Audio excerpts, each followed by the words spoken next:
against that Baltimore defense, ladies, that's an outstanding an accomplishment. And yeah, it sucked that Lamar threw that pick six, and then he got the concussion, and that pretty much ended the Baltimore Ravens season. And it's kind of anticlimactic, especially coming off the way they beat Tennessee the week before when they shut down Derrick Henry. But that's just the way it goes. You can't win them all, and sometimes games just don't go your way. And then in the KC game, Chad Henne, Eileen, just absolutely saving the Kansas City Chiefs season with that 13-yard run, and then the pass to Tyreek Hill on 4th and inches. What a great play call by Eric Bieniemy and Andy Reid to call that play, because I'm sure the whole world was thinking, okay, are they going to run this? Are they going to try to draw Cleveland all sides? But when Chad Henne dropped back to pass, I was like, are you serious? And then he completes the pass. I mean, that was about as high drama as you're ever going to get in a football game. That was a great game, but and like you said, Eileen, Cleveland is set up so well for the future with Baker Mayfield and all the weapons that they have. Their running game is great. Their front office has finally gotten themselves together. The ownership has gotten themselves together. They finally have a direction in Cleveland. Kevin Stefanski is an outstanding head football coach. In his first year, he takes them that close to the AFC Championship with everything they had to go through with COVID toward the end of the season, and him not even being at the game in Pittsburgh against the Steelers. But I mean, the future is bright for Cleveland and Baltimore, and it's great to see all these young quarterbacks in the AFC on the rise, right? Oh, yeah. It really is this whole new generation of it. And even though the Browns did lose to the Chiefs, and I knew it was, but that was going to be it. And even Chase knew it too. But I love that they beat the Steelers. And for me, that was my highlight. I'm still thriving off that moment from last week because I hate the Steelers. And for that, I was like, yes, that was a win, especially after all that talk. The Browns will be the Browns. The Browns, will be the Browns. And then also another thing that I've been loving about these NFL playoffs is when the backup quarterbacks, they have stepped up. Have you noticed that? Except maybe for the Cardinals, can we not talk about that? We need a quarterback to step up. No, but we don't talk about Chris Streveler. We don't talk about Chris Streveler. No, that's no. Can we get Heineke though from Washington? Their 4th-string quarterback. Can we get him? Yeah. I love Taylor Heineke. Yes. Imagine. Yes. Yes. Bring him here. Cardinals, if you're listening. Yes, because we need him here. And then we have Henne over here stepping up too. It's like these backup quarterbacks are doing great in these really tough situations that they get put in. Yeah, and then Jameis Winston comes in and throws a 60-yard touchdown pass. That was my favorite. That was my favorite. I was like, I did not just see that. I was like, oh my gosh. I know. That was a great moment right there, too. We had a lot of good ones. And then, Eileen, you made me think when you were talking about if Brady wins the Super Bowl and he decides to retire, what if we lose Brady, Breeze, and Ben Roethlisberger in 1 year? What if Ben decides to retire, too? Wow. You think I wouldn't be surprised. I think maybe Breeze and Brady do, but I don't know about Ben. Maybe Ben. You think Ben might come back? But we might lose 3. You're right. You're right. Especially that loss. He was crying and everything. You're right. That's not, Eileen, that is not the Ben that we know. And that's not how he plays. He's not no. quarterback. The Big Ben. No. That was not him. I would not be surprised if he does retire. Yeah. But also, as a competitive person, it's you don't want to retire with that note. So it's I think I can do better next year. I got it. This is the year, True. So maybe, but we do have a lot of, quarterbacks that are coming towards the end of their time now. And we're just talking about 3 right now too, but Aaron Rodgers might be there soon, a few more years. He is 37, but I mean, he's getting there. But what's good about it is that we have a lot of these new young quarterbacks now that are coming in and making this game so exciting. Yes. Kyler Murray, Justin Herbert, all the kids we just talked about that are still in the playoffs. Yeah. The NFL is set up really well for the future as far as young quarterbacks are concerned. Mm-hmm. The only thing it was with these young quarterbacks is like, and I love this and I hate this at the same time. It's like, all about the running game and they run it. But now we see, they're getting injured. We saw Mahomes, which was a big thing. Like, why are you sending him to run? And then we see the experience of Tom Brady, Breeze, and Rodgers. They stay in, they're patient. They see precise, passes. It's like the patience and then so it's like, it's really different. Yes, different type of plays that you see. Like you just said, the way that they throw the ball, the way they play. Brady and Rodgers, methodical, slow, patient. They don't get anxious. They don't get desperate. But yes, we have, and it's good to see the running, of the quarterbacks and getting out of that pressure and being able to get to that first down. But at the same time, you are a quarterback. Players are to protect the quarterbacks. Maybe implement a little bit of both, and the passing game and the running game combined for the quarterbacks. So we see less of those injuries, because seeing that injury with Patrick Mahomes, and just trying to see him get up and how not okay he was really, really scary. That was so scary. It really was. He couldn't even stand up.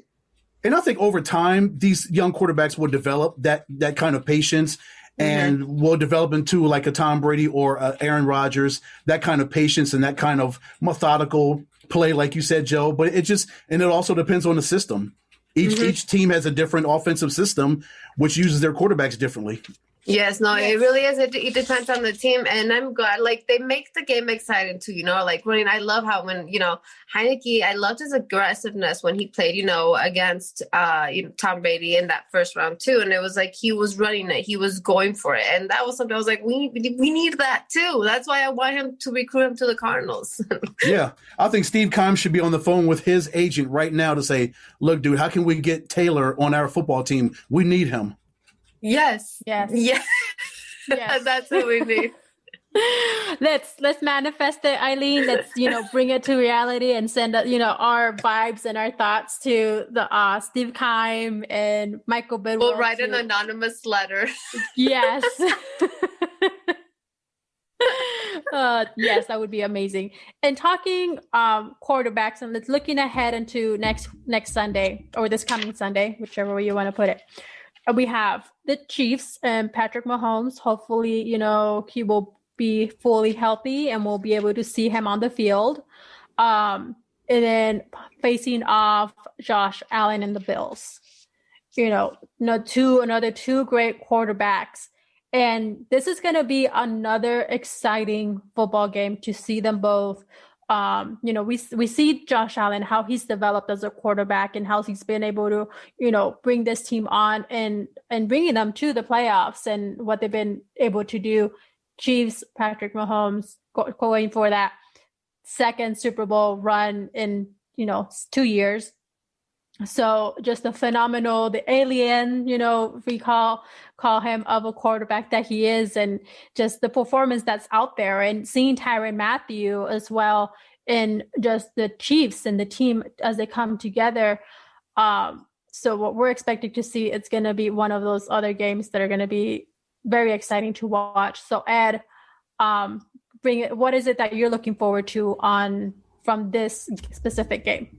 I just love the young talent we all talk about. Josh Allen and the connection that he has made with Stephon Diggs in a short season, just in a matter of months. They had no off season. They had no preseason. They had really no time to really get together, but they clearly got on the same page, as Stephon Diggs is one of the best wide receivers, if not the best, outside of Devontae Adams, outside of your guy, Joe. The connection that they have made, and Can they do the same thing in Arrowhead Stadium against, hopefully, we hope, Patrick Mahomes and the weapons he's got, Tyreek Hill and Travis Kelce and all the weapons they have, Darrell Williams at the running back position. There's so many really good skilled players, Eileen, that I don't know if it'll be a shootout, or I don't know if it'll be a defensive struggle, but it should be an exciting game. And again, we hope number 15 is on the field, because we want the Chiefs at their best, or as healthy as they can be, as healthy as possible. And we want Buffalo as healthy as possible for the right to go to the Super Bowl. Yes, that's right. And that's going to be a big thing right there. If Mahomes is going to play or not, I think that's going to be right there, a big factor. But also, I mean, we saw the backup quarterback, and he can, step up to the plate too and be like, hey, I got this. Don't worry. I got this.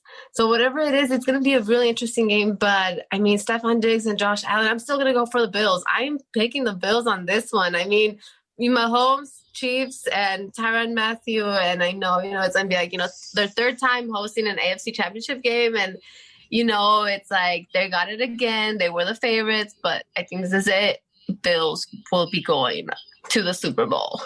I'll pick Buffalo too, and I know Buffalo's looking for revenge. When KC came up there early in the season, they ran roughshod over them, Eileen, that night, and I know they're looking for revenge for that. Plus, I'm going with Buffalo too. I think this is their year. They obviously they went to the Super Bowl 4 straight times way back in the day, probably before you guys were born, and they didn't win any of them. Were you guys born when they made those 4 straight Super Bowls? I don't think so. Okay. Oh, okay. You were probably a little baby. I was probably in my 20s. Okay, that shows my age. But anyway, but yeah, I think it's Buffalo's year. I think they go to KC and win the game. And I would love to see Sean McDermott take his team to the Super Bowl and see what Josh Allen and Stephon Diggs and the rest of those guys can do. I think Buffalo's going to win it too. Yes, I think Buffalo's going to be the one coming out here on top. And that's one of the things we said, Bills all the way. So we'll see on Sunday if our predictions, do come to fruition. They deserve it. They deserve it. I mean, Josh Allen showed how much he matured just from one season to another. Yes. And that is the result of fixing, going back and fixing your mistakes or tweaking it, the little things to actually be better. And I think that's what he did. And that's going to be the key right there in the Bills. They're going to win. You'll see our predictions are going to be right. Yes. They typically are. Yeah, it's amazing how none of us are giving the world champions a shot. I think still Kansas City can win, but it depends on if Mahomes is there or not. Not to say Chad Henne can't do it, but if Mahomes is there, then of course KC's got a much better shot. And it's amazing how when you're the Chiefs, you're compared to your own success, what you did last year, and a lot of people are down on Patrick Mahomes thinking, but the guy had more. He threw more yards this year than he did last year. He threw for more touchdowns this year than he did last year. They won more games this year than they did last year. So what more do you want? Of course, they won another championship, but what more can the Kansas City Chiefs do? What more can Mahomes do, ladies, than what he did this year? Win a Super Bowl. Yeah, win another championship. Yes. What's another one? No, it's true. Yes. It's like, we're all going against, the favorites. And, I guess in paper, it seems, everything, it's the Kansas City should win, but they're not. I just think if Mahomes plays, it's going to be a good game. But either way, they lose. Yeah. That's how I see it. And then we also know how that's not something that you see having back-to-back championships from a team in any league, have it be basketball, baseball, football, to have the reigning champion win, the following year, that championship again. We see how rarely that happens. Probably if you're the Golden State Warriors, it's a different story, but after this weekend. Right. So, but it's just, they do look good on paper, but we all know how difficult that is. But do we need to say more and talk more about Tom Brady, the Buccaneers, and Aaron Rodgers and the Packers about this weekend? Because I think we said enough. Or do we need to add to it? Should we move on to NFL MVP? Okay. You want to add something to that, Ed?